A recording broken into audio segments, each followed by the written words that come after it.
Please consider for a moment a tribute to Thomas Mitchell, a man at the end of his rope. Each evening, Thomas returned home from work, weighed down by the bitter fatigue of conflict and unending strife.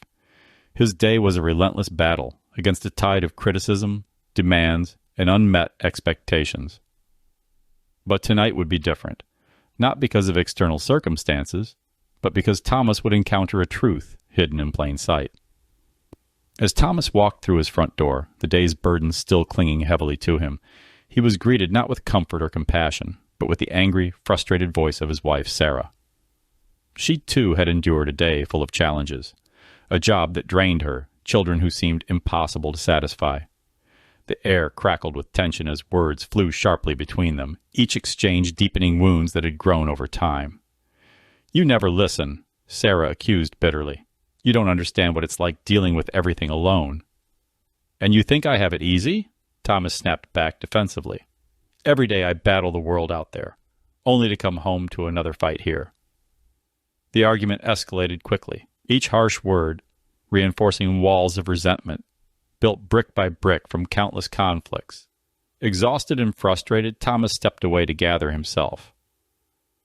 As he wandered through the house in a daze, his eyes fell upon an old book left abandoned on a dusty shelf, the mirror within.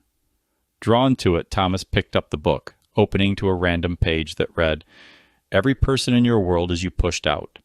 To change your outer world, you must first change your inner reality." Initially, the idea seemed absurd, yet something resonated deep within him. Thomas sat quietly, considering how his struggles with Sarah mirrored his inner battles, his own fears, insecurities, and self-criticisms reflected in her anger and frustration.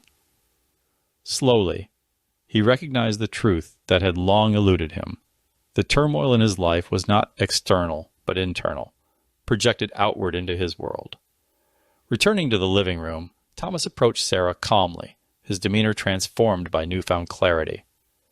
"Sarah," he began softly, "I'm sorry for the things I've said. But more importantly, I'm sorry for not recognizing my part in this. I've been angry and hurtful because that's how I've felt inside about myself." Sarah, surprised by Thomas's sudden vulnerability, softened immediately. "Thomas, I'm sorry too. I'm overwhelmed, and I've taken it out on you because I've felt so alone." Together they began to talk, not from a place of accusation or defense, but from a place of genuine openness. As they spoke honestly about their inner fears and frustrations, the barriers that separated them slowly dissolved.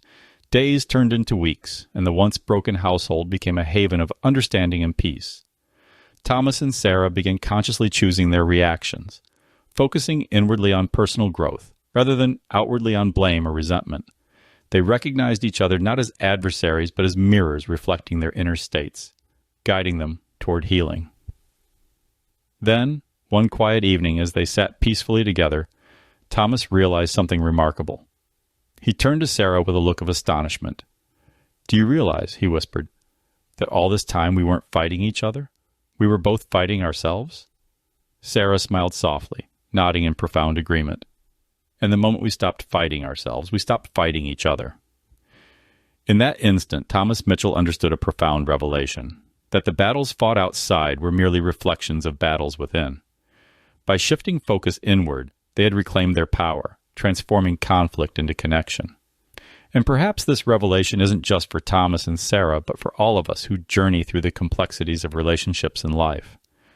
The greatest battles, the deepest peace, and the most profound truths exist not out there, but within ourselves, hidden in plain sight, waiting to be discovered by those courageous enough to look inward.